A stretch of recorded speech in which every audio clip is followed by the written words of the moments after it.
43k followers जाबायमोन आरो आंहाना 43k followers जाबायमोन। स' लोगोफोर आङो दिनै जोबोद दुखु गोनां खौरां लानानै फैलायबाय।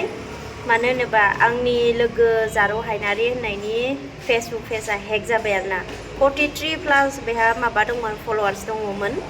स' जोबोद दुखुनांथाव गाव गावनि चेनेलखौ जों गासैबो इउटुब चेनेलानो होन इन्सटाग्रामानो होन फेसबुक पेजआनो होन बिराद अनो नङा होमबा गावनि चेनेलखौहाय। स' बे चेनेलखौ जोङो मोनसे थांखि लानानैसो खुलियो। स' बेखौनो हेक खालामोबा माबोरै जानो नङा होमबा। स' मालायनि फिलिंस मालायनि दुखुखौ माने मालायनि दुखुफोरखौ एसेबो बुजिथाराना हेकारफोरा। स' आङो बेखौनो बुंनो सानो माने बिनि चेनेला हेक जानायखौ माने आङो बयनावबो रिकुवेस्ट खालामहरो आरोना माने रिपर्ट हरो आरोना बिनि चेनेलखौ। मानो होनोबा बिनि फेसबुक पेजआवहाय थांनानै बयबो रिपर्ट हरोबा मोजां आरोना। मानो होनबा स्टेटासाव ओरैबायदि गाज्रि माने स्टेटास होगासिनो आरोना बिनि पेजआवहाय फेसबुक पेजआव। स' बेखौ जोङो जोबोद दुखु मोनदों आरोना। बिनि थाखाय बयबो शेयार खालामनानै हो अननानै प्लिज जिमान हायो शेयार खालामनानै हो। स' बिथाङानो गावनो खुद बुंनानै लादों नोंथांमोना खोनासंदो मोजाङै आरो बुजिनानै अननानै आरोना बिनि चेनेलाव थांनानै बे माबा फेसबुक पेजआव थांनानै रिपर्ट हो आरोना बिनि चेनेलखौहाय बयबो अननानै प्लिज जाहाथे बेबो चेनेलखौ इउज खालामनो हायि बायदि आरोना लासैनो बिनि चेनेला डिलिट जालांनाय बायदि। मिथिया सोर हेक खालामखो हेकारफोराथ' बहुत थायो नङा होमबा नेनानै थाखायो मालाय हेकारफोरा।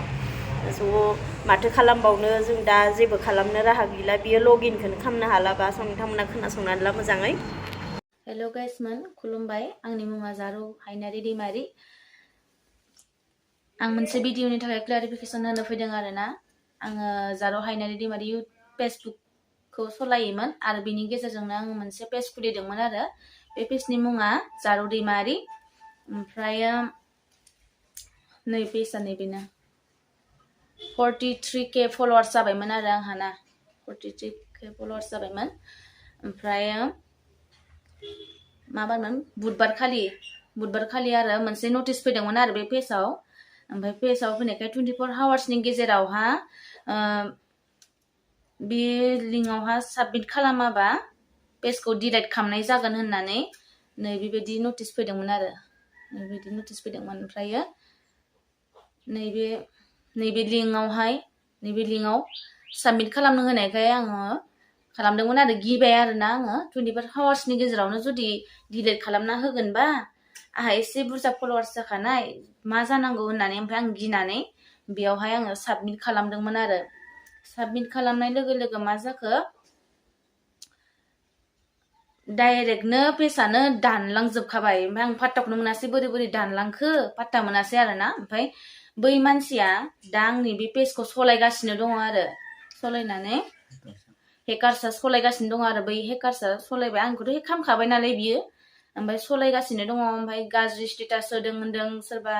ओमफ्राय आंथ' नुवाखै आं नायसनाखैमोन। ओमफ्राय बिदि होननायखाय आंनि फल'वार्सफोरा फन खालामनानै खिथाहरनायावहा आं मिथिबाय आरोना जुदि बैयावहा बियो जुदि गाज्रि फट'स बा भिडिअसफोर होयोबा बियो आं नङा। आं नोंसोरनि गेजेराव दिनै फोरमायना लाखाबाय बेखौ आं सलायला आरोना बै हेकारसासो सलायगासिनो दङ आरो बे पेजखौहाय। नोंथांमोना जुदि आंनि पेजआवहाय फल' दंमोनबा आनफल' खालामफिन। ओमफ्राय आं गोदान खुलिफिनसिगोन आरोना पेजखौहाय। बेथ' आंहा हेक जाखाबाय नालाय आंथ' बेखौ रिकभारबो खालामनो हाला बायदि मोनबाय आरो आङो ना गोबां नायबाय बानायबाय खिन्थु जायासै आरो। आं बेखौ सोंहरनायाव नों सोर आं बेथ' आंनि पेजसोमोन नों बोरै बिदि खालामनानै लाखो होननानै सोंहरनायाव आंखौसो उल्था बियो टप फेननि माने डायमन्डसो हरबाय आरो बियो आंखौ। आंसो बिनि माने फल'वार्स जानानै थाहैबाय आरोना। ओमफ्राय नोंथांमोना जुदि फल' खालामदोंमोनबा आंखौ आनफल' खालामफिन ओमफ्राय बै पेजखौहाय। ओमफ्राय मनिटाइज जासिगौमोन आरोना। ओमफ्राय बे सानबाय खोमा मनिटाइज जाखानाय बिदि साननानै आंखौ हेक खालामदोंमोन खोमा आरो बियो जायाखैमोन जासिगौमोन आरोना। 4 मान्थल' जादों आरो आं बे पेजखौ सलायनाया 4 मान्थनि गेजेरावनो 43k फल'वार्स जाबायमोन आरो आंहा। बेखौ नुनानै बियो बिदि खालामबाय जानांगौ आरोना। बिराद दुखु मोनदों आं बिदि जाफेरा फार्स्ट टाइम आं पेज खुलिबाय आरो बि फार्स्ट टाइमावनो बिदि 4 मान्थनि गेजेरावनो बिदि जानायखौ आं जोबोद दुखु मोनदों आरो नोंथांमोना शेयार खालामना हो जाहाथे गुबुनफोराबो आं बायदि बेबायदि दा जाथोंसै आरो एसे मिथिना लाथोंसै नै बिदि नटिस फैदोंमोन आरो नै बिदि नटिस फैनायावनो खनसेनो दानलांजोबखाबाय मिटा बिजनेसफोराबो सब डिलाइट जाखाजोबलांबाय आरो आंहा नोंथांमोना जुदि आरो बेखौ रिकभार खालामनो हानायनि माबा मोनसे मिथियोबा आंनो फोरमायहरबानो जाबाय आरो ना कमेन्ट्सआव खोन्थाहर आंनो आं बेखिनिखौनो बुंनानै दोनथ'बाय आरो बे भिडिअखौ शेयार खालामना हो बयबो बाय बाय खुलुमबाय